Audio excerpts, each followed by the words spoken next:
Hey, thanks for stopping by my channel.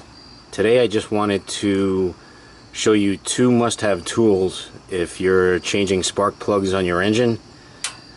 The first one is this 5/8 socket for a spark plug. It comes with this roughly 4-inch extension which is attached and it rotates, and the socket itself is magnetized. When the spark plug is in here, it won't fall out, so it makes it a lot easier when you're taking the spark plug out, or especially when you're putting a new spark plug in.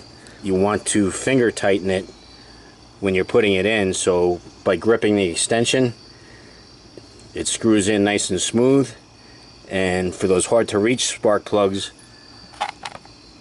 I have a video on how I changed the spark plugs on this GM 3100 V6 engine. The 3 spark plugs in the back were really difficult to get to, even after taking off the coil packs. But with this extension, it helped a lot.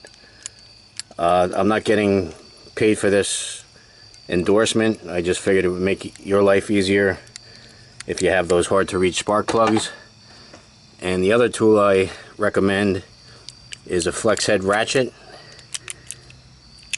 And this one is extendable, so it gives you a lot more torque if you have a hard to remove spark plug. It just makes it a lot easier. So if you want, feel free to leave a comment down below. Let me know what you use to get your spark plugs out, or if you think these tools are worth it. I have videos out every Thursday and Friday at 12 noon. So I thank you for stopping by. If you'd like, hit the like button and subscribe if you haven't already. That would be great. Have a great day, and I'll see you on the next video.